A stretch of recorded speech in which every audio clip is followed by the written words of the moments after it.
बिस्मिल्लाहिर्रहमानिर्रहीम। अस्सलाम वालेकुम क्लास, कैसे हैं आप लोग। अभी तक हम ह्यूमन रिसोर्स मैनेजमेंट के जो बेसिक फंक्शन थे उसमें रिक्रूटमेंट, सिलेक्शन और साथ हमने ओरिएंटेशन का, सोशलाइजेशन का सारा के हवाले से हमने पढ़ा है। आज हम इसी में नेक्स्ट फंक्शन जो है ट्रेनिंग एंड डेवलपमेंट, उसके बारे में डिस्कस करेंगे कि ये क्या है, क्यों ज़रूरत होती है, ये कैसे की जाती है। तो ये हमारे आज के लेक्चर का जो टाइटल है वो ट्रेनिंग है।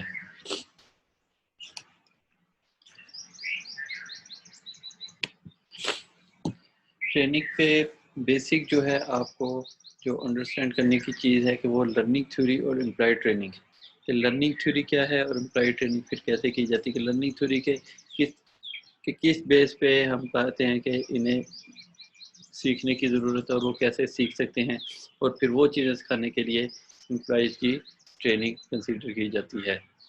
लर्निंग क्या है? Learning is a relatively permanent change in behaviour that results from direct और इनडायरेक्ट एक्सपीरियंस।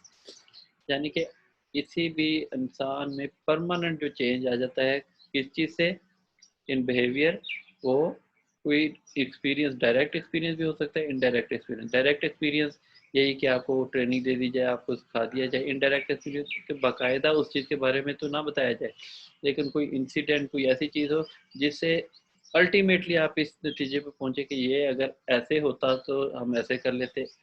तो ये है इनडायरेक्ट एक्सपीरियंस। और डायरेक्ट एक्सपीरियंस के बाकायदा आपको उसी चीज़ के बारे में ट्रेनिंग दी जाए, आपको एक ट्रेनिंग सेंटर में या आपका टीचर कुछ बता रहा हो कि आपने ऐसे नहीं करना या ऐसे करना, that is a direct experience. तो ये लर्निंग थ्योरी ये है कि जब आपको किसी चीज़ के बारे में आपको इन्फॉर्म करना होगा, आपके बिहेवियर में परमानेंट चेंज करना होगा, तो उसके पे आपको डायरेक्ट उसके बाबत बताया जाएगा, उसकी ट्रेनिंग करवाई जाएगी जिससे आपके बिहेवियर में एक परमानेंट चेंज आएगा। That is the learning. So learning organisation, ये हमने लास्ट लेक्चर में भी पढ़ा था। तो लर्निंग ऑर्गेनाइजेशन कौन सी होती है? Is one whose employees continuously attempt to learn new things and to use what they learn to improve product और सर्विस क्वालिटी। यानी कि लर्निंग ऑर्गेनाइजेशन वो है जहाँ के एम्प्लॉय हर वक्त नई से नई चीज़ें जो है वो सीखने के लिए तैयार रहते हैं, और फिर जो कुछ सीखते हैं अपनी उस नॉलेज को यूज़ करते हैं, किस लिए? अपनी प्रोडक्ट और सर्विस क्वालिटी को बेहतर करने के लिए। यानी जो कुछ उन्होंने उन्हें ट्रेनिंग दी गई, उन्हें उनके बिहेवियर में परमानेंट चेंज इनकलकेट करने की कोशिश की गई थ्रू ट्रेनिंग, वो उसे रेडी होते हैं उसे सीखने के लिए, और फिर अपनी उस एक्सपीरियंस को, उस लर्निंग को जो उन्होंने थ्रू ट्रेनिंग सीखा है, उसे अपनी सर्विस क्वालिटी और प्रोडक्ट में बेहतरी के लिए यूज़ करते हैं। That is a learning organisation. और आजकल ये बड़ा कंसेप्ट है कि लर्निंग ऑर्गेनाइजेशन ही कामयाब है। इसीलिए बहुत सी ऑर्गेनाइजेशन ने अपने research centre, training and development और इवन रिसर्च सेंटर्स बनाए हुए हैं जहाँ पे वो रिसर्च करते हैं कि हमें नई नई कौन सी चीज़ों की ज़रूरत है, और फिर उनके मुताबिक अपने ट्रेनिंग को वो तैयार करते हैं कि हमने पूरा फ्रेम आउट करते हैं कि ये ट्रेनिंग की ज़रूरत है, हमने अपने एम्प्लॉयज़ को, अपने स्टाफ को ये पर्टिकुलर ट्रेनिंग देनी है ताकि वो अच्छी सर्विसेज, अच्छी क्वालिटी प्रोड्यूस कर सकें। तो ये लर्निंग ऑर्गेनाइजेशन कंसेप्ट है कि वहाँ के एम्प्लॉय, क्योंकि हमारे यहाँ एक है कि चेंज की रेजिस्टेंस बहुत ज़्यादा है, कि एक स्टेटस को है कि जो चल रहा है बस ऐसे चलता रहे। लेकिन लर्निंग ऑर्गेनाइजेशन वो हैं जो इस चीज़ के खिलाफ है। वहाँ के एम्प्लॉय नई चीज़ों को ऑलवेज वेलकम करते हैं, न्यू टेक्नोलॉजी को, और हमेशा नई से नई चीज़ें सीखने के लिए तैयार रहते हैं। तो यही कंसेप्ट है इस लर्निंग ऑर्गेनाइजेशन का, कि वो वहाँ पे ट्रेनिंग जो है वो सिर्फ for the sake of training नहीं दी जाती। बहुत सी ऑर्गेनाइजेशन है जो कि स्टेटस को हम की हामी होती हैं उसको फॉलो करती हैं, चेंज को एक्सेप्ट नहीं करती। वहाँ पे ट्रेनिंग जो है वो पर्टिकुलर दो चार जो है उसकी ट्रेनिंग होती है, वो जाके ट्रेनिंग की कहते हैं ये हमारा ट्रेनिंग एंड डेवलपमेंट का ऑफिस है, और नई चीज़ें नहीं सीखते। और लर्निंग ऑर्गेनाइजेशन है वो न्यू टेक्नोलॉजीज, नई चीज़ें, न्यू, वो हर वक्त तैयार रहते हैं और फिर उन चीज़ों को इम्प्लीमेंट भी करते हैं अपनी प्रोडक्ट और सर्विस में, उसे बेहतर बनाने के लिए। So the bottom line of this learning and training is all managers should understand the basic purpose and process of both training and development। यानी कि मैनेजर्स को पता होना चाहिए कि हमने जो ट्रेनिंग एंड डेवलपमेंट की जो कोर्सेज कर रहे हैं, जो कर रहे हैं, उसकी ज़रूरत क्या है। उन्हें बेसिक पर्पस पता हो कि अगर आपने टाइम मैनेजमेंट की ट्रेनिंग करवानी है तो ये किन्हें करवानी है? ये उन लोगों को करवानी है जिनका काम ऐसा है कि बर्डन वर्क का ज़्यादा है और वो अपने टाइम पे उसे मैनेज नहीं कर सकते, कि वो डिफरेंट किस्म के टास्क मल्टीटास्किंग कर रहे हैं, डिफरेंट टास्क कर रहे हैं, तो उन्होंने टाइम को कैसे मैनेज करना है, किस चीज़ को इम्पोर्टेंस ज़्यादा देनी है। इसी तरह जहाँ पे बर्डन ज़्यादा है, पब्लिक डीलिंग ज़्यादा है, उन लोगों को स्ट्रेस मैनेजमेंट की ट्रेनिंग आप करवा सकते हैं। टेक्निकल ट्रेनिंग्स हैं, वो कैसे करवानी है। इवन अभी पिछले दिनों जापान की कुछ ऑर्गेनाइजेशन ने स्लीप मैनेजमेंट पे ट्रेनिंग करवाई है कि ड्यूरिंग वर्क आपको कितने, अगर आप काम कर रहे हैं तो कितने टाइम के बाद आपको कितनी देर के लिए स्लीप, आपको रेस्ट करना ज़रूरी है। कि आप 2 घंटे काम करें तो 5 मिनट के लिए अगर आप अपने टेबल पे सर रख के आंखें बंद करके सो जाएं तो वो कहते हैं कि इससे प्रोडक्टिविटी बढ़ती है। और ये उन्होंने ट्रेनिंग करवाई है कि आपने किस तरीके से 5 मिनट के लिए रेस्ट करना है, स्लीप मैनेजमेंट की ट्रेनिंग। तो ये कि ये उनके मैनेजर्स और ट्रेनिंग एंड डेवलपमेंट उन्होंने आपस में कंसेंसस किया, उस पर वर्क किया और ये चीज़, तो इसलिए जो मैनेजर्स हैं उन्हें पता होना चाहिए कि हमने जो ट्रेनिंग करवानी है उसका मकसद क्या है, हम वो क्यों करवा रहे हैं। And also recognise the role of learning theory in training and development, कि उन्हें पता होगा लर्निंग थ्योरी का क्या रोल है ट्रेनिंग एंड डेवलपमेंट में, कि हमने कौन सी ट्रेनिंग करवानी है और फिर एज ए लर्निंग थ्योरी के वो लोग उस चीज़ को समझें और उसे फिर इम्प्लीमेंट करें। That is the learning theory. So now come to the challenges in training, कि ट्रेनिंग में चैलेंजेस कौन कौन से हैं। सबसे पहले is training the solution to the problem, इस सबसे, क्योंकि ट्रेनिंग आपने क्यों करवानी है कि कोई प्रॉब्लम है तो उसकी वजह से ट्रेनिंग करवाने की, ये प्रॉब्लम क्रिएट हो रही है और इस प्रॉब्लम को हमने सोल्व कैसे करना है, उसके ये डिफरेंट मेथड है, डिफरेंट तरीके हैं और वो आप एम्प्लॉय को बताते हैं। तो सबसे पहले तो आपने ये देखना है कि जो प्रॉब्लम के लिए आपने ये ट्रेनिंग अरेंज की है, जैसे मैंने अभी कहा कि टाइम मैनेजमेंट या स्ट्रेस मैनेजमेंट, तो जो आप ट्रेनिंग उसको दे रहे हैं क्या वाकई ही वो उस प्रॉब्लम का सोल्यूशन है। टाइम मैनेजमेंट में मल्टीटास्किंग कर रहा है, टाइम मैनेज नहीं हो रहा, तो जो आपने उन्हें ट्रेनिंग दी है क्या वाकई ही वो ये काम कर रही है। तो पहला वैसे कि जो ट्रेनिंग का कंटेंट है, जो आपने मटेरियल बनाया है, वो वाकई उस प्रॉब्लम को सॉल्व कर रहा है, दिस इज़ अ ट्रेनिंग। क्योंकि बहुत सी ट्रेनिंग ऐसी होती हैं वो सेक ऑफ द ट्रेनिंग तो कह दिया जी टाइम मैनेजमेंट, आपको टाइम मैनेज करना चाहिए, आपको ये करना चाहिए। भाई उसका सलूशन तो बताओ, कि वो जिनका टाइम मैनेज नहीं हो रहा है, जिनके पास काम का बर्डन ज़्यादा है, वो डिफरेंट किस्म के टास्क करें, वो टाइम को मैनेज कैसे करें। सोल्यूशन होना चाहिए, सिर्फ यही नहीं कि ये टाइम मैनेजमेंट होनी चाहिए, इम्पोर्टेंस भी ज़रूर बताएं लेकिन उनके सोल्यूशन भी कि वो कैसे होने चाहिए। फिर are the goals of training clear and realistic, training के गोल क्या हैं, वो रियल क्लियर भी हैं और रियलिस्टिक भी हैं। यह नहीं है कि हाइपोथेटिकली आप कह दें जी ये ऐसे करें, स्ट्रेस भी नहीं लेना चाहिए, स्ट्रेस लेंगे तो आप बीमार हो जाएंगे, आपसे काम नहीं होगा। भाई ये तो सबको पता है, उसका गोल क्या है कि आप उस से कैसे बचेंगे। उसका गोल आपका, क्योंकि स्ट्रेस मैनेजमेंट की ट्रेनिंग है तो उसका गोल बेसिक यही है कि अगर आपको on the job on the work कोई स्ट्रेस हो रही है तो उससे कैसे आपने निकलना है। तो उसका गोल ऑब्जेक्टिव क्लियर हो के उसका एक्चुअली सोल्यूशन बताने हैं, रीजन बताएं कि स्ट्रेस होती है तो किस किस बेस पे होती है, क्योंकि बहुत से लोगों को स्ट्रेस हो रही होती है लेकिन उन्हें पता ही नहीं होता कि हमें स्ट्रेस है। तो ये क्लियर हो कि किन किन बेस पे स्ट्रेस हो, क्या सिम्टम्स होंगे, क्या आपके बिहेवियर में चेंजेस होगा जिससे पता चले कि आप यू आर अंडर स्ट्रेस, और फिर उस स्ट्रेस से कैसे निकलना है। So these are there should be a clear goal और रियलिस्टिक गोल होने चाहिए ट्रेनिंग के। इस ट्रेनिंग के गुड इन्वेस्टमेंट, डेफिनेटली कि जिस चीज़ की ट्रेनिंग कर रहे हैं वो गुड इन्वेस्टमेंट है।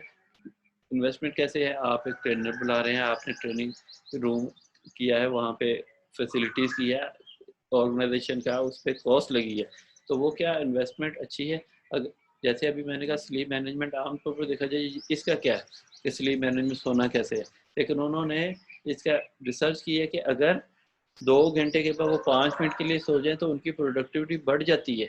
कि अगर वो कंटिन्यूसली 4 घंटे काम करें उनकी प्रोडक्टिव वो नहीं रहेगी। अगर 2 घंटे के बाद 5 मिनट के लिए वो लेट जाएंगे, रेस्ट कर लेंगे, सो जाएंगे आंखें बंद करके, और उसके बाद फिर 2 घंटे में काम करेंगे, तो 4 घंटे कंटिन्यूसली काम किया उससे उनकी प्रोडक्टिविटी बढ़ जाएगी।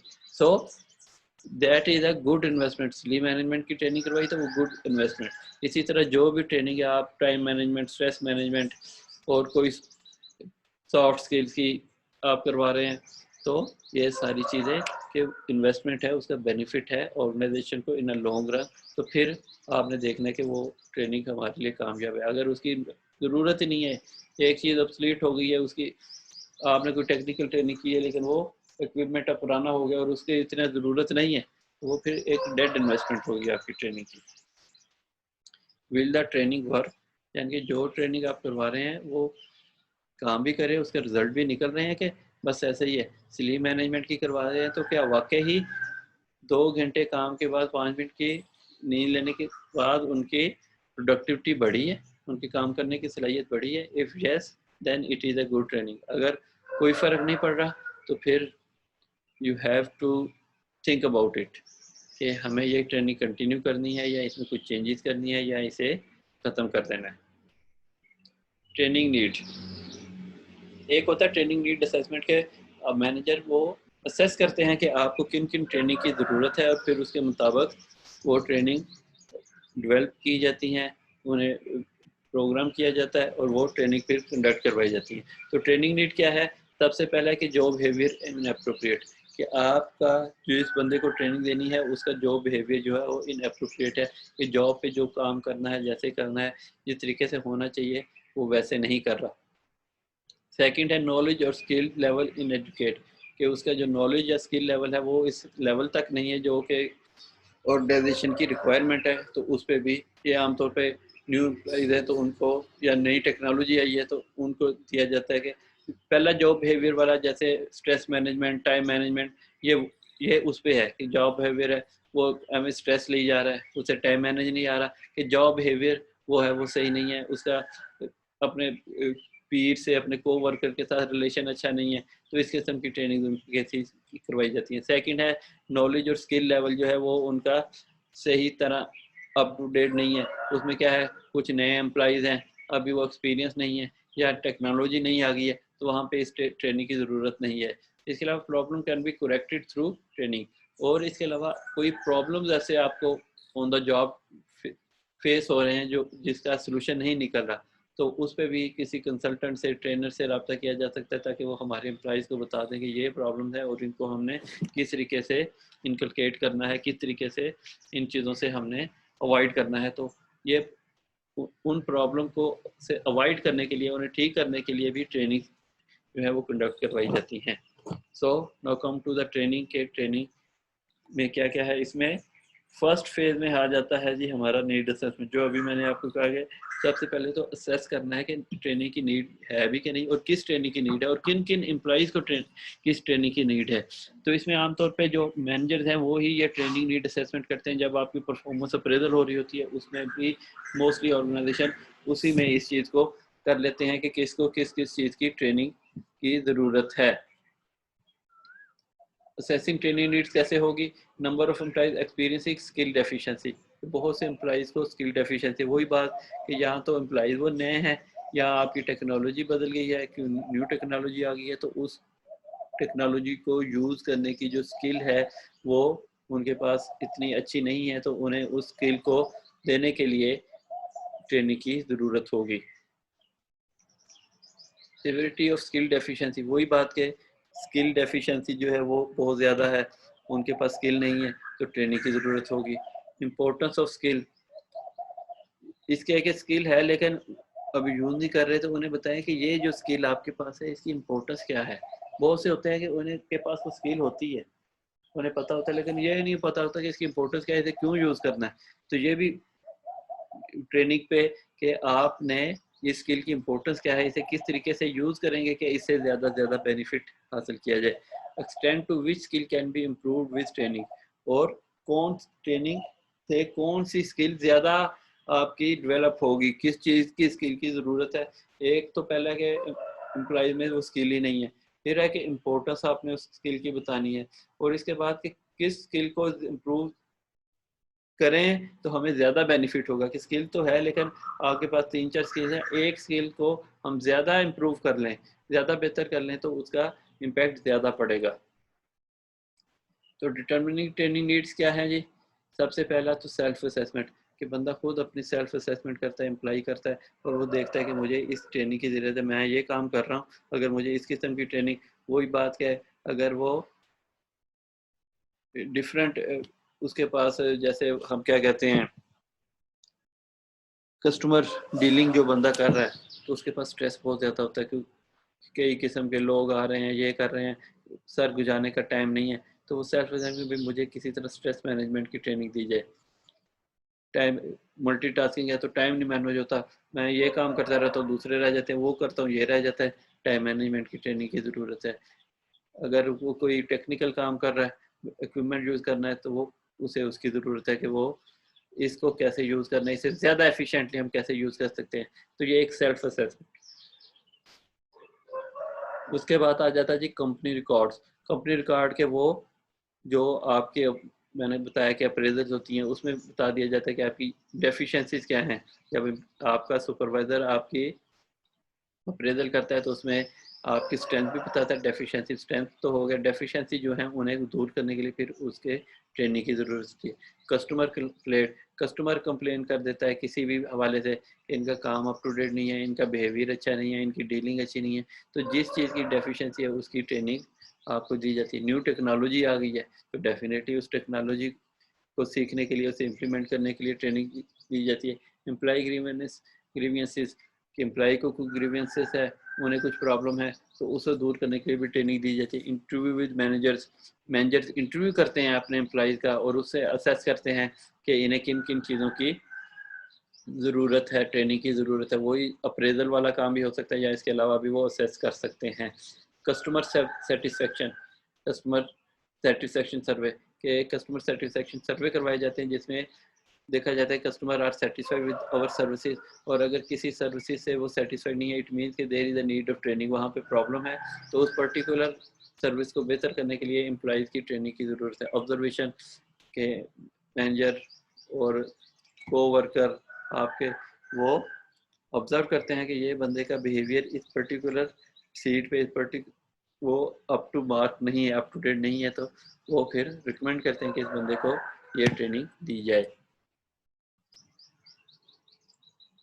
इसमें ट्रेनिंग में 3 चीज़ें आ जाती हैं, एक ऑर्गेनाइजेशन एनालिसिस, एक पर्सन एनालिसिस और एक टास्क एनालिसिस।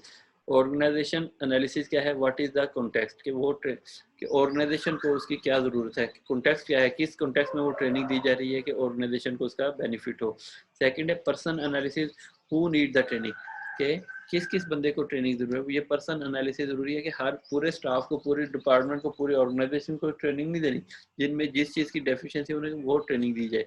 एक को स्ट्रेस मैनेजमेंट की ट्रेनिंग है, एक को टाइम मैनेजमेंट की ट्रेनिंग है, एक को स्लीप मैनेजमेंट की ट्रेनिंग की ज़रूरत है, किसी को टेक्निकल स्किल्स की ज़रूरत है। तो ये फिर देखना है कि किस बंदे को क्या ट्रेनिंग दी जानी है। और उसके बाद टास्क एनालिसिस है कि in what matter do they need training, कि उन्हें ट्रेनिंग कैसे दी जाएगी। कुछ को आप क्लासरूम में ट्रेनिंग देंगे, कुछ को ऑन जॉब ट्रेनिंग देंगे, कि कुछ को ऑफ जॉब ट्रेनिंग देंगे। तो हर ट्रेनिंग देने के डिफरेंट मेथड है। तो ट्रेनिंग में 3 चीज़ें देखी, ऑर्गेनाइजेशन एनालिसिस की किस चीज़ की ट्रेनिंग की ज़रूरत है जिसका ऑर्गेनाइजेशन को फ़ायदा हो, फिर उस पे कि ऑर्गेनाइजेशन को फ़ायदा है कि ये ट्रेनिंग होनी चाहिए, तो फिर वो ट्रेनिंग किन किन बंदों को देनी है, that is the person analysis. और टास्क एनालिसिस कि वो ट्रेनिंग किस तरीके से देनी है ताकि उसका मैक्सिमम बेनिफिट हासिल किया जा सके। उसके बाद है कंडक्ट गैप एनालिसिस, कि गैप एनालिसिस क्या है, कि इस वक्त क्या है और क्या होना चाहिए। So there is a gap, gap है कि एक्चुअल में और जो डिजायर्ड है उसमें जो डिफरेंस है, दैट इज अ गैप। तो जो डिजायर्ड है उसे हासिल करने के लिए और जो एक्चुअल है दैट इज अ डेफिशिएंसी, और डिजायर्ड जो है वो आपकी रिक्वायरमेंट है, तो उस डिजायर को हासिल करने के लिए एक गैप एनालिसिस किया जाता है कि ये एक्चुअली इस वक्त सिचुएशन ये है और ये होनी चाहिए, और उसे हासिल करने के लिए ट्रेनिंग आप डेवलप करते हैं। एस्टैब्लिश ऑब्जेक्टिव एंड प्रायोरिटीज़, के ऑर्गेनाइजेशन के डिपार्टमेंट के क्या ऑब्जेक्टिव्स हैं और प्रायोरिटीज़ क्या हैं। ये फर्स्ट प्रायोरिटी, ये सेकंड है। उन ऑब्जेक्टिव्स की प्रायोरिटी और उनके बेस पे फिर ट्रेनिंग जो है वो डेवलप की जाती है कि कौन कौन सी ट्रेनिंग करवाई जा सकती हैं। डिज़ाइनिंग ट्रेनिंग, के पहले आपने नीड असेसमेंट कर ली कि किस चीज़ की ट्रेनिंग की ज़रूरत है। अब उस जिस चीज़ की ट्रेनिंग की ज़रूरत है उन ट्रेनिंग को डिज़ाइन करना है कि क्या करना है।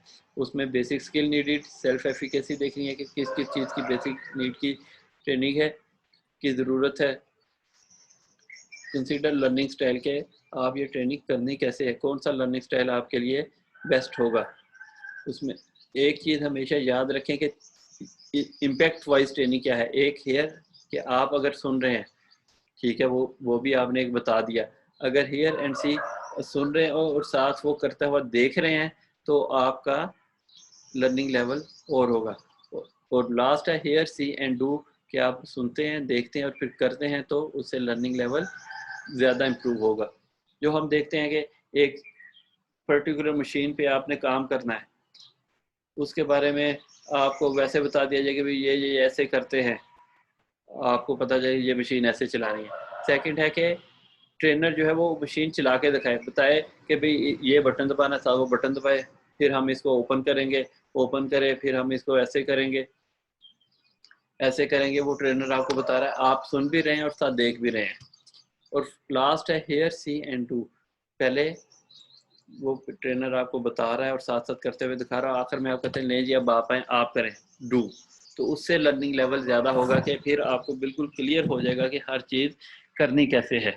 तो इसी तरह आपने देखा होगा ट्रेनिंग में रोल प्ले, वो इसी बेस पे करवाए जाते हैं। रोल प्ले के जो आपको ट्रेनिंग दी गई है, आपने वो देखा सुना और अब वो आप खुद ऐसा रोल प्ले करके उस चीज़ को देखें कि आपका लर्निंग लेवल क्या है। और अगर जब वही काम आप खुद करेंगे तो फिर आपके अंडरस्टैंडिंग लेवल इंक्रीज हो जाएगा। अब है जी डिलीवरिंग ट्रेनिंग, कि आपने ट्रेनिंग कैसे डिलीवर करनी है। पहला नीड असेसमेंट कर लिया, उसके बाद डिज़ाइन कर लिया। अब कि ट्रेनिंग को आपने डिज़ाइन किया कि कैसे ट्रेनिंग करनी है, अब डिलीवर कि ट्रेनिंग को डिलीवर कैसे किया जाएगा। उसमें सबसे पहले कंडक्ट पायलट और रिवाइज।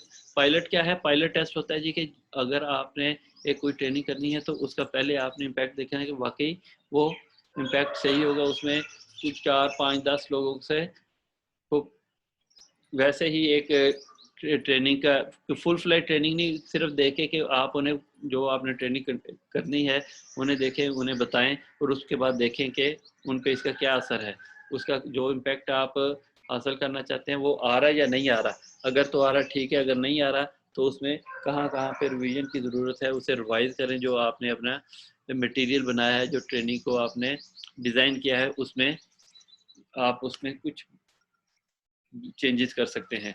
उसके बाद मेक लॉजिस्टिकल डिसीजन, कि आपने लॉजिकल डिसीजन लेने हैं। लॉजिस्टिकल डिसीजन की ट्रेनिंग कहाँ पे होगी, कैसे होगी, ये आपके डिसीजन होंगे। Consider internal versus outsource external training. जब भी ऑर्गेनाइजेशन ट्रेनिंग करवाती है वहाँ पे 2 टाइप के ट्रेनर्स आते हैं, एक इंटरनल है, एक एक्सटर्नल। इंटरनल के उनके अपने, अगर कोई टेक्निकल ट्रेनिंग देनी है तो डेफिनेटली जो उनका अपना बंदा एक्सपीरियंस्ड है उस चीज़ पे वो ट्रेनिंग कंडक्ट करवाएगा जो कि पर्टिकुलर ऑर्गेनाइजेशन में है। लेकिन अगर कोई ऐसी ट्रेनिंग है कि आपने न्यू टेक्नोलॉजी है, आपका इंटरनल एम्प्लॉय जो है वो उस पर अप टू मार्क नहीं है, उसको नॉलेज नहीं है, तो उस पर फिर आप आउटसोर्स करेंगे, एक्सटर्नल ट्रेनर बुलाएंगे जो न्यू टेक्नोलॉजी के बारे में अपने आपके एम्प्लॉयज़ को ट्रेन करेगा। ऑनलाइन लर्निंग हो सकती है कि जैसे आजकल है, जैसे अभी हमारी क्लास भी ऑनलाइन चल रही है, तो इसी तरह ऑनलाइन लर्निंग के आप कोई ऐसी चीज़ है जिसका ट्रेनर जो है वर्चुअल पे अवेलेबल नहीं है तो आप ऑनलाइन रिसोर्सेज को यूटिलाइज करते हैं। कोई ट्रेनर ऐसा कर लेते हैं जो ऑनलाइन ट्रेनिंग करता है, तो ये ऑनलाइन लर्निंग होगी कि थ्रू इंटरनेट और थ्रू डिफरेंट मोड, जैसे जूम है, गूगल मीट है, and there are so many things. Training method क्या क्या हो सकते हैं? लेक्चर जो हमारा ट्रेडिशनल मेथड है कि क्लासरूम में एक सेमिनार हॉल में बुला लिया, वहाँ पे वो लेक्चर देना शुरू कर दिया कि ये होगा। जैसे मोस्टली हमारे क्लासरूम में भी होता है कि वो लेक्चर स्टार्ट हो गए, ये पढ़ लें, ये पढ़ लें, ऐसा करना है, ऐसा करना है, ऐसे टाइम मैनेज करना है, that is a lecture method कि वो बताते जा रहे हैं। एक है केस मेथड कि उस पर्टिकुलर चीज़ के हवाले से जो डिफरेंट केसेस हैं, जो डिफरेंट हुए हैं, वो केस आपके सामने रखा जाता है, फिर उसका सलूशन आप देखते हैं कि ये केस था, वो कैसे है, और वो केस आपको बता दिया जाता है। वो एक थोड़ी सी प्रैक्टिकल अप्रोच हो जाए। सिमुलेशन कि आपको उस किस्म का इक्विपमेंट दिया जाए और उस पर आप सिमुलेट कर लें, वो उस पर काम कर लें कि एग्जैक्ट तो नहीं है लेकिन उसके मिलता जुलता इक्विपमेंट आपको दिया जाए। जो टेक्निकल ट्रेनिंग है उसमें ये सिमुलेशन चलती हैं। इंटर्नशिप जो भी आपकी, और जब आप पढ़ रहे हैं तो आपको 3 माह के लिए या 6 वीक के लिए, 2 महीने के लिए, 3 माह के लिए, जो भी रिक्वायरमेंट होती है इंटर्नशिप पे भेजा जाता है। जो आपके डिग्री के रेलिवेंट डिपार्टमेंट में आप इंटर्नशिप करते हैं, तो वहाँ से आपकी ट्रेनिंग होती है कि एक्चुअल हमने जो पढ़ा है वो होता क्या है। मेंटरिंग यानी कि एक सीनियर बंदा जो है, एक मेंटर है, वो आपको सिखाना शुरू, आप एक जगह पे जॉब कर रहे हैं तो आपको अटैच कर, जैसे किसी सीनियर के साथ कि इनके साथ आप काम करें, तो उन्हें देख के वो आपको बताते हैं। That is also a training.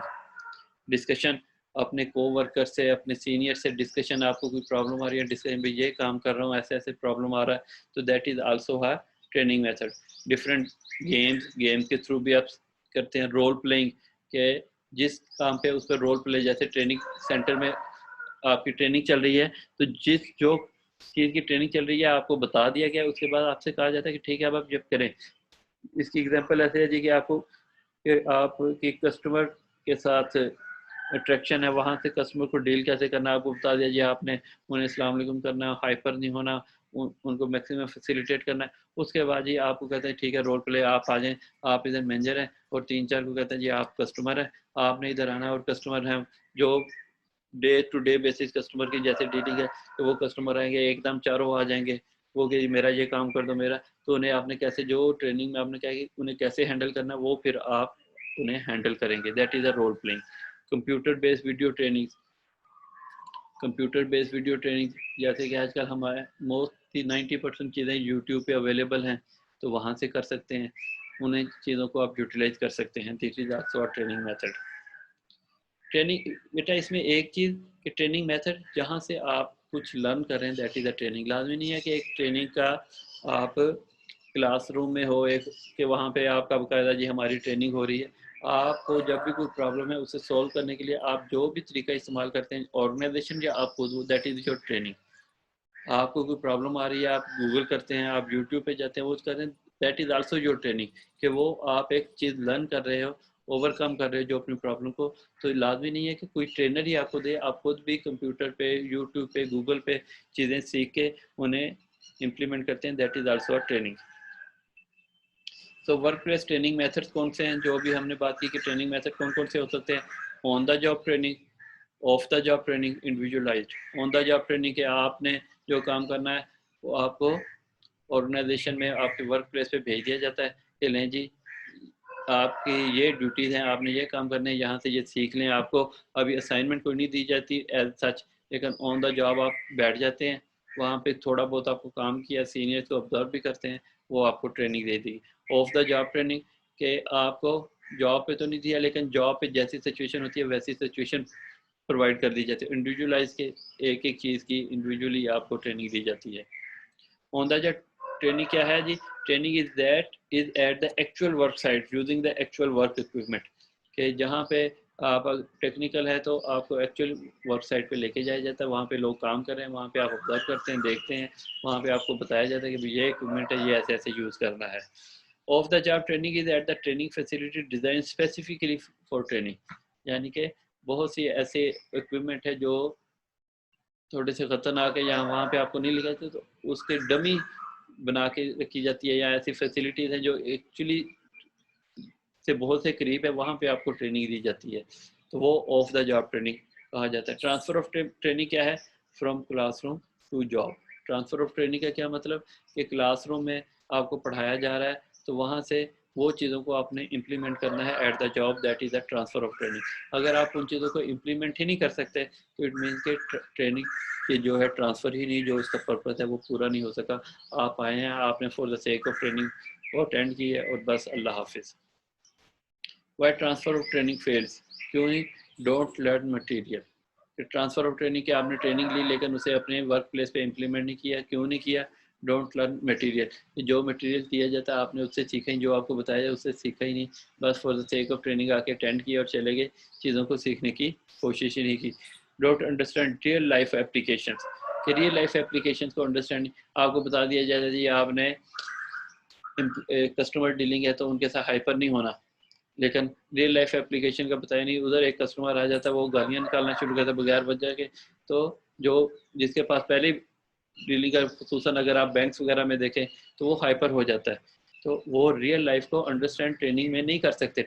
वहाँ से फिर कहते हैं अभी आपने हाइपर नहीं होना, हर एक के साथ बड़े अच्छे तरीके से करना। लेकिन अगर वहाँ पे रश ऐसा आ जाए, खुसूसन अगर आप नेशनल बैंक में गए हों या और ऐसे कोई कस्टमर डीलिंग जहाँ पे रश बहुत होता है, तो वहाँ पे वो ट्रेनिंग की जो बताई जाती है वो आमतौर पे चीज़ें फेल हो जाती हैं। तो रियल लाइफ को वो सही तरह से अंडरस्टैंड नहीं कर सकते।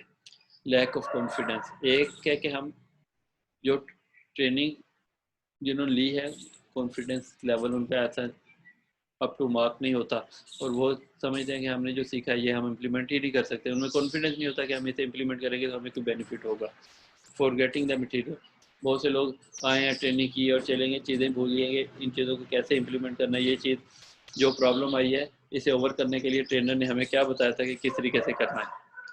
उसके बाद जब आप ये ट्रेनिंग दे देते हैं तो उसके बाद अवेलुएट भी करना है कि उस ट्रेनिंग का कोई बेनिफिट है या नहीं है, तो क्यों हमने वो ट्रेनिंग की है।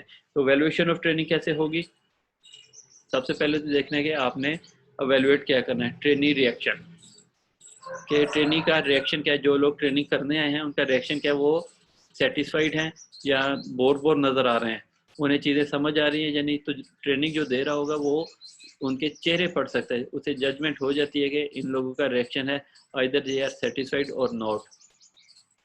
टेस्टिंग, उसको टेस्ट कर दिया जाए कि जो ट्रेनिंग दी गई है आइदर कि वाकई उन्हें इसकी समझ आई है या नहीं आई। परफॉर्मेंस अप्रेजल, जो सालाना परफॉर्मेंस अप्रेजल होती है, उसमें चेक कर लेते हैं कि भाई ये बंदे को उस चीज़ की ट्रेनिंग दी गई थी, हमने कस्टमर डीलिंग की दी थी, स्ट्रेस मैनेजमेंट की दी थी, तो आइदर अब वो स्ट्रेस में उसने सही तौर पे मैनेज किया, उसकी अप्रेजल परफॉर्मेंस बेहतर हुई है या नहीं हुई, उसमें भी एवेलुएट किया जाता है। रिकॉर्ड ऑफ ऑर्गेनाइजेशन परफॉर्मेंस, वही बात के ऑर्गेनाइजेशन परफॉर्मेंस का रिकॉर्ड शो कर देता है कि जो हमने ट्रेनिंग दी गई है उसका कोई इम्पैक्ट हुआ है या नहीं हुआ।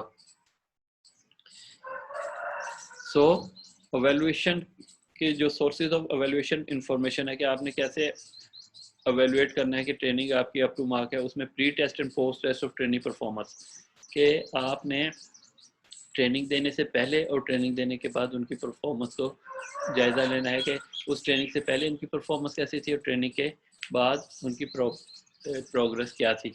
Training valuation of training development programme, वही कि उनके जो ट्रेनिंग है उनकी वैल्यूएशन कर लेनी चाहिए, करते हैं कि उनके ट्रेनिंग और डेवलपमेंट प्रोग्राम से उन्होंने कितना कुछ सीखा। और measurement of changes in organisation performance, और ऑर्गेनाइजेशन की परफॉर्मेंस में चेक करें कि उसकी क्या चेंज है। एक तो है इंडिविजुअल जिसने ट्रेनिंग ली है उसकी देखा, एक ऑर्गेनाइजेशन लेवल पे भी देखा कि ऑर्गेनाइजेशन को क्या बेनिफिट हुआ है कि ये ट्रेनिंग ली है तो उसके बाद तमाम एम्प्लॉइज में कुछ बेहतरी आई है जिससे ऑर्गेनाइजेशन की परफॉर्मेंस बेहतर हुई है।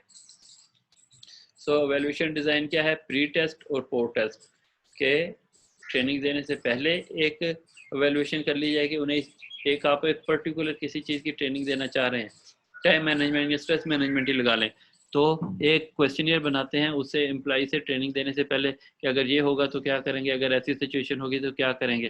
फिर उसके बाद उन्हें ट्रेनिंग दी जाती है कि ये सिचुएशन हो तो आपने ऐसे रिएक्ट करना है। और उसके बाद फिर पोस्ट टेस्ट ट्रेनिंग ले लिया जाए कि ट्रेनिंग करने के बाद फिर उनसे एक क्वेश्चनियर फिल करवाया जाए, उनका टेस्ट लिया जाए और उन्हें सेम वही दिया जाए कि भाई ये सिचुएशन हो तो आप क्या करेंगे। तो और फिर उस पर जज किया जाता है कि उन लोगों ने क्या कुछ सीखा कि जो आपने ट्रेनिंग में बताया वो इम्प्लीमेंट करने के लिए भी तैयार हैं या नहीं हैं। लर्निंग को मैक्सिमाइज कैसे करना है, selecting the stage for learning, learning की स्टेज सिलेक्ट करनी है कि अभी किस लेवल की ज़रूरत है आपको, बिल्कुल बेसिक लेवल की ज़रूरत है, मिडिल लेवल की ज़रूरत है या हाई लेवल ट्रेनिंग की ज़रूरत है। प्रोवाइड क्लियर टास्क इंस्ट्रक्शंस, कि जो काम करना है वो क्लियर इंस्ट्रक्शंस क्लियर होनी चाहिए, ये ना हो कि उनमें एम्बिग्विटी हो, वो बंदा समझ ही ना सके जिसने वो काम करना है। मॉडल अप्रोप्रिएट बिहेवियर, कि अप्रोप्रिएट बिहेवियर जो है वो उनका होना चाहिए जिसके मुताबिक वो काम करना है, इससे आपकी लर्निंग जो है वो मैक्सिमम होगी। Increasing learning during training, training के दौरान लर्निंग को कैसे इंक्रीज करना है कि आप ज़्यादा से ज़्यादा बेनिफिट हासिल कर सकें, जो ट्रेनर आपको कहना चाह रहा है आप उसे सीख सकें। तो क्या है, प्रोवाइड फॉर एक्टिव पार्टिसिपेशन, कि आपकी पार्टिसिपेशन एक्टिव होनी चाहिए। ये नहीं है कि आराम से जैसे मोस्टली क्लास में स्टूडेंट होते हैं बैठे हैं सर हिलाते रहते हैं, समझ कुछ नहीं आ रही। तो आपकी एक्टिव पार्टिसिपेशन हो। एक्टिव पार्टिसिपेशन क्या है, आप उन्हें चीज़ों को लर्न करें और उसके साथ साथ फिर उनसे क्वेश्चन आंसरिंग भी करते रहें ताकि आपका पार्टिसिपेशन ज़्यादा से ज़्यादा हो। Match training techniques to trainees self efficacy. ये ट्रेनिंग टेक्निक्स वो होनी चाहिए जिस पे जो ट्रेनिंग हासिल कर रहे हैं वो उसके साथ वेल इक्विप्ड हों, उसे इजीली कर सकें। ऐसी टेक्निक नहीं होनी चाहिए कि जो बहुत ज़्यादा डिफ़िकल्ट हो और जो ट्रेनिंग हासिल करने हैं उनके सर से गुजर जाए, उन्हें समझ ही ना आए। Ensure specific timely diagnostic and practical feedback, कि फीडबैक आपने लाजमी लेना है तमाम उन लोगों से जो ट्रेनिंग करने आए हैं, ताकि आपका लर्निंग एक्सपीरियंस इंक्रीज हो और वो ज़्यादा से ज़्यादा उससे बेनिफिट हासिल कर सके।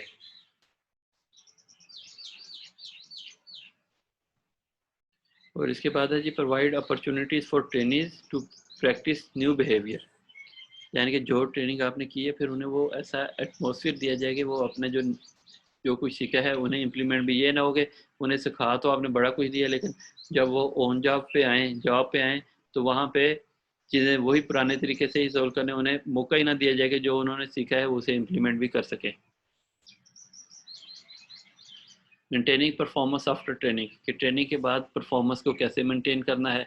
12 learning point two assist knowledge retention, कि जो लर्निंग पॉइंट्स हैं वो आप लिख लें ताकि आपको जो चीज़ें बताएंगी वो याद रहें, क्योंकि आप बहुत सी चीज़ें आफ्टर ट्रेनिंग भूल जाते हैं, तो उनको पॉइंट्स में लिख लें कि भाई ये काम करना है ऐसे ऐसे, ये जो भी इम्पोर्टेंट है वो लिख लें ताकि आपका नॉलेज रिटेन रहे, आप ऑन जॉब ट्रेनिंग पे आके उन्हें कभी कभार रिवाइज करते रहें।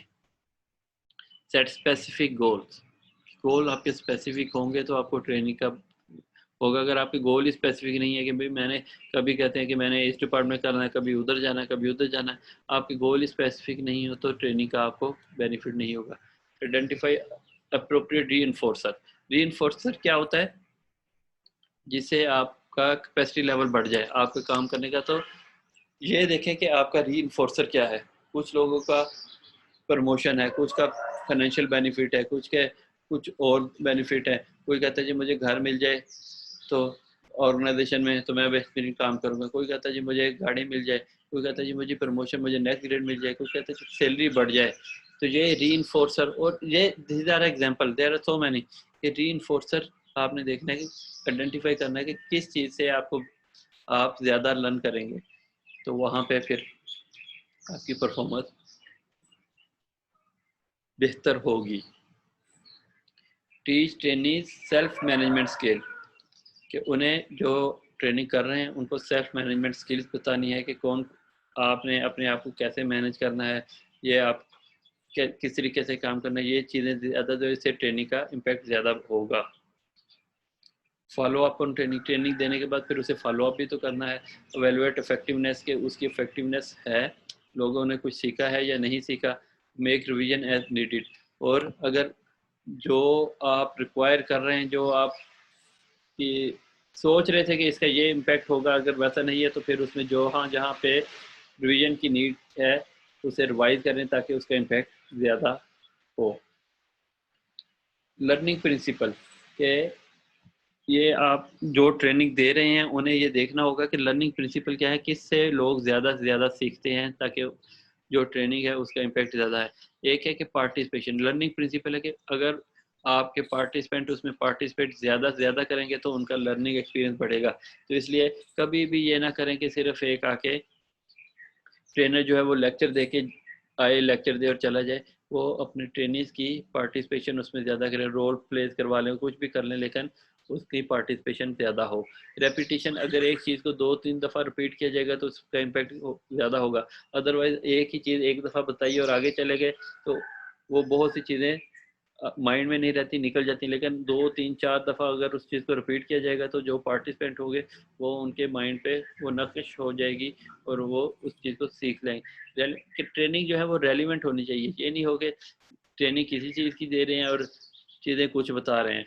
ट्रांसफरेंस, के वो ट्रेनर से ट्रेनिंग में ट्रांसफ़र हो जाए, वो इस तरीके से बताया कि उन्हें अंडरस्टैंड हो। और फीडबैक, आखिर में फीडबैक लें कि जो बताया गया वो उन तक पहुंच गया, जो आपका पर्पस था वही पर्पस आपने अचीव किया है। आप उन्हें टाइम मैनेजमेंट बताना चाह रहे हैं तो वाकई जो ट्रेनर है ट्रेनी है उन्हें टाइम मैनेज करना आया है या नहीं आया। Purpose of training and development, क्या है, न्यू एम्प्लॉयज की ओरिएंटेशन, इसलिए हम ट्रेनिंग एंड डेवलपमेंट करते हैं। प्रिपेयर फॉर प्रमोशन, उन्हें प्रमोशन देनी है, उन्हें नेक्स्ट ग्रेड में देना है, तो उसके लिए ट्रेनिंग दी जाती है ताकि वो उसके लिए तैयार हो जाए। सेटिस्फाई पर्सनल ग्रोथ नीड्स, उनकी पर्सनल ग्रोथ के वो पर्सनल ग्रोथ कैसे करेंगे कि उनमें न्यू टेक्नोलॉजी उन्हें आए, उन्हें न्यू स्किल्स आए, तो उसके लिए ट्रेनिंग की जाती है। रिड्यूस लर्निंग टाइम, तो लर्निंग टाइम उनका रिड्यूस हो जाए, ये ना हो कि वो सीखते ही रहें, तो उन्हें ट्रेनिंग दे दी जाती है ताकि वो जब ऑन जॉब पे आए तो ज़्यादा बेहतर तरीके से काम सके। कोप विद द चेंज, कि न्यू टेक्नोलॉजी आ गई, न्यू चेंजेस आ रही है, तो उसमें जो प्रॉब्लम आ रही है उसको कैसे हैंडल करना है, परफॉर्मेंस को कैसे बेहतर करना है, एम्प्लॉयज़ की स्किल्स को अपडेट करते रहना है। मैनेजरियल ऑब्सोलेंस जो है उसे अवॉइड करना। ऑब्सोलेंस क्या है कि वो ऑब्सलीट हो गई हैं, चीज़ें पुरानी चल रही हैं, अब न्यू टेक्नोलॉजी आ गई है, चेंज आ गई है, तो यही नहीं है कि पुरानी चीज़ों पे ही अभी तक आप फोकस रहे जी कि ये ऐसे ही करना है, तो उस चीज़ को अवॉइड करना है और ऑर्गेनाइजेशन को प्रॉब्लम को सॉल्व करना है through training and development. These are the purposes of training and development.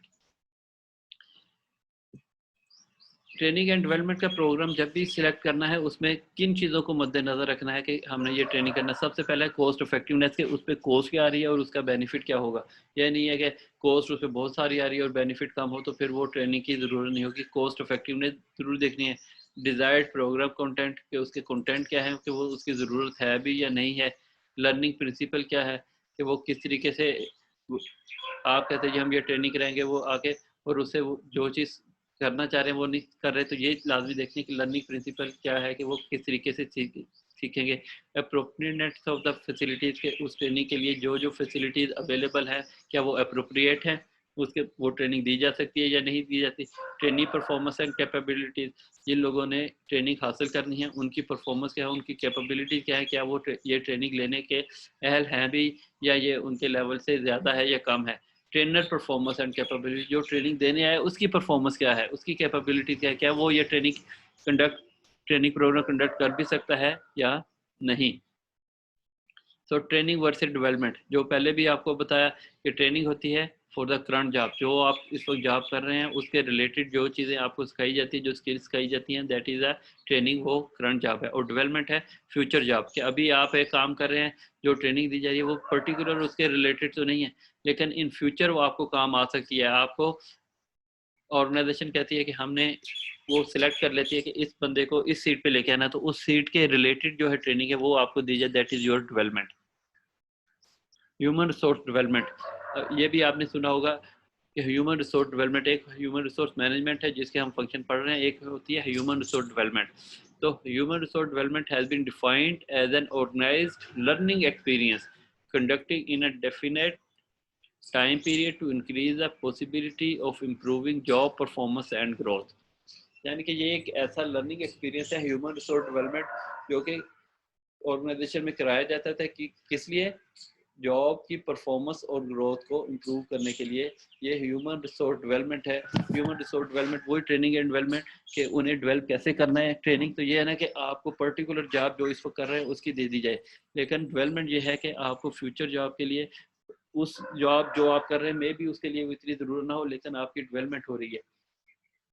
आपको टाइम मैनेजमेंट या स्ट्रेस मैनेजमेंट की ट्रेनिंग दे दी जाए। आइदर इस वक्त आप ऐसा जॉब नहीं कर रहे कि आपको स्ट्रेस है, लेकिन फ्यूचर में आपके पास रिस्पॉन्सिबिलिटी बढ़ सकती हैं, तो आपको टाइम मैनेज कैसे करना है, आपको स्ट्रेस मैनेज कैसे करना है, न्यू स्किल्स हैं तो उन्हें कैसे हासिल करना है जो उसकी ज़रूरत होगी। तो this is a human resource development. और ऑर्गेनाइजेशन में होते हैं कि हमने अपने ह्यूमन रिसोर्स को कैसे with the passage of time develop करते जाना है। तो ह्यूमन रिसोर्स डेवलपमेंट क्या है ट्रेनिंग एंड डेवलपमेंट में, एक है ट्रेनिंग एंड डेवलपमेंट, दूसरी ऑर्गेनाइजेशन डेवलपमेंट, थर्ड है career development. Training and development तो बात होगी जो आपको ट्रेनिंग दे रहे हैं, उसमें आपको आपकी जॉब के हवाले से भी और फ्यूचर जॉब के हवाले से भी आपको जो ट्रेनिंग दी जा रही है, that is a training and development. इसके अलावा ऑर्गेनाइजेशन की development, organisation human resource development programme, employees की ट्रेनिंग एंड डेवलपमेंट, फिर ऑर्गेनाइजेशन डेवलपमेंट की, ऑर्गेनाइजेशन कैसे तरक्की करेगी उस पर काम करते हैं, और कैरियर डेवलपमेंट वही कि कैरियर के आपको किन ये चीज़ों की ट्रेनिंग होगी, तो उसके बाद आप नेक्स्ट ग्रेड में जाएंगे, नेक्स्ट प्रमोशन मिलेगी, उसके लिए आपको ये, तो वो आपकी कैरियर डेवलपमेंट भी हो रही है। तो human resource development programme divided into 3 categories. कौन कौन सी 3 कैटेगरीज हैं? Training, education and development. ये क्या क्या है? Training for the present, education for the future and development to lead. कि ट्रेनिंग है जो आप इस वक्त काम करें वो है एजुकेशन फॉर द फ्यूचर और डेवलपमेंट टू लीड, कि आपको डेवलप कर लिया, आपको ट्रेनिंग भी दे दी, एजुकेट कर दिया और फिर आप एक लीडिंग पोजीशन पे आ गए, आप टॉप मैनेजिंग पोजीशन पे आ जाते हैं। तो this is a training, education and development. So developing a succession planning programme. Succession planning क्या होती है? किसी भी ऑर्गेनाइजेशन में वो जो पर्टिकुलर टॉप सीट्स हैं उसकी सक्सेशन प्लानिंग कर लेते हैं कि जनरल मैनेजर के हैं, लेकिन उनके पास होता है कि ये हमारे जनरल मैनेजर रिटायर हो जाएंगे या ये जा सकते हैं, तो उन पर्टिकुलर वो सक्सेशन प्लानिंग कर लेते हैं कि इस जनरल मैनेजर की सीट के लिए जो हमारे 4 मैनेजर हैं वो एलिजिबल हैं, ये 4 लोग इस सीट पे आ सकते हैं। That is a succession planning के वो पहले ही एक कर लेते हैं कि ये लोग इस सीट पे के लिए एलिजिबल हैं। मैनेजर भी हैं, एक कहते हैं जी कि ये रिक्रूटमेंट मैनेजर है, लेकिन 3 लोग और भी identified 2 3 4 organisation to organisation develop करता है कि इस रिक्रूटमेंट मैनेजर पे और कौन कौन काम कर सकता है। बिलफर्ज ये बंदा को ट्रांसफ़र करना पड़े, इन्हें ये छोड़ जाएं, ये रिटायर हो जाए, तो कौन बंदा इस सीट पे, ये ना हो कि उस बंदा चले जाए तो आपके पास कोई बंदा तैयार ना हो।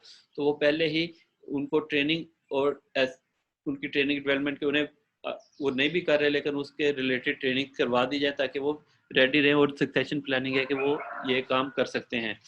ऑर्गेनाइजेशन में ये एक पर्टिकुलर सीट के लिए 3 से 4 लोग हमेशा रेडी होते हैं कि अगर ये सीट छोड़ी जाए, ये बंदा चला जाए, तो कौन इसकी जगह ले सकता है। उनकी फिर वो ट्रेनिंग उस तरीके की करवा ली जाती है। That is called succession planning. तो ऑर्गेनाइजेशन में सक्सेशन प्लानिंग लाजमी डेवलप करें।